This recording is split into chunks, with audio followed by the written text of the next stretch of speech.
दुबले पतले शरीर वाले मनोज जरांगे पाटिल को महाराष्ट्र सरकार ने हल्के में लिया।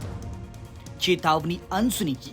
आज नतीजा ये है कि डिप्टी सीएम देवेंद्र फडणवीस को फोन करके रिक्वेस्ट करनी पड़ रही है कि आ जाइए, बैठकर बात करते हैं। महाराष्ट्र के कई जिले मराठा आरक्षण के आंदोलन से जल रही हैं। शिंदे बीजेपी की सरकार घुटने पर है। आरक्षण मांगने वाले मराठा समाज का वोट बैंक इतना बड़ा है कि उनको नाराज छोड़ नहीं सकती।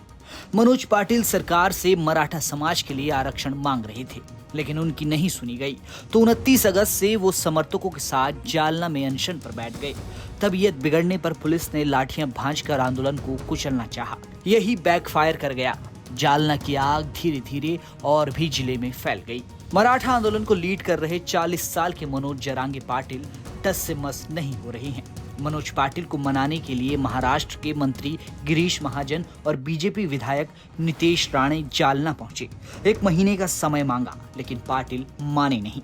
इंडियन एक्सप्रेस की रिपोर्ट के मुताबिक मनोज पाटिल मराठा आरक्षण के लिए बरसों से काम कर रहे हैं। बीड के रहने वाले मनोज पाटिल ने होटल में काम करके जीवन शुरू किया था। 12वीं के बाद पढ़ाई छोड़कर फुल टाइम मराठा आंदोलन के लिए काम करने लगे। कहा जाता है 4 एकड़ जमीन के मालिक मनोज पाटिल ने आंदोलन के लिए पैसे जुटाने के लिए 2 एकड़ जमीन बेच दी थी। शुरू में कांग्रेस से जुड़े, फिर शिवबा नाम का अलग संगठन बना लिया आंदोलन के लिए। अब तक 30 से ज्यादा आंदोलन धरना प्रदर्शन कर चुके हैं मनोज पाटिल। मनोज पाटिल का आंदोलन शिंदे बीजेपी सरकार के विरोधियों के लिए अवसर है।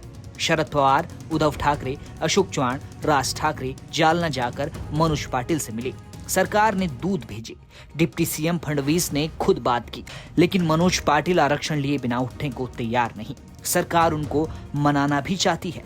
पार्टी के लोग मजाक भी उड़ा रहे हैं।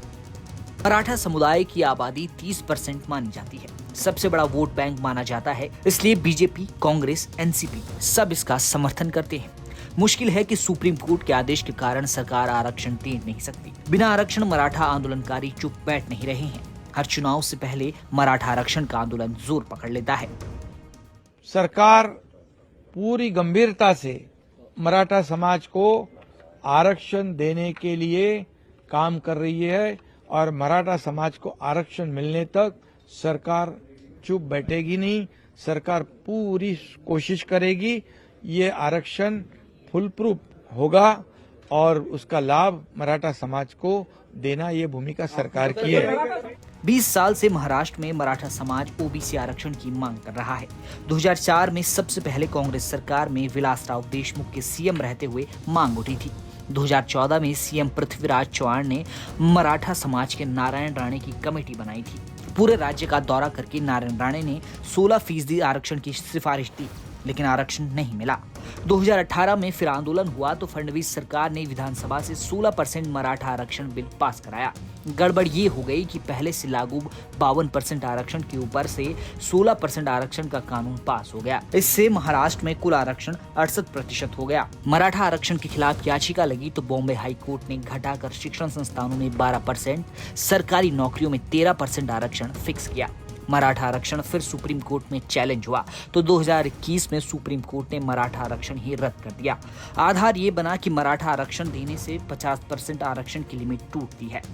आंदोलन से बीजेपी को नुकसान ज्यादा है। देवेंद्र फडणवीस महाराष्ट्र बीजेपी का फेस है, जो कि मराठा नहीं ब्राह्मण है।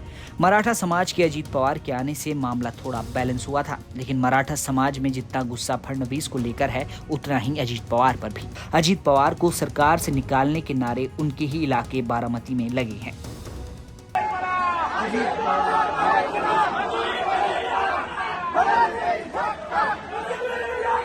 हेलो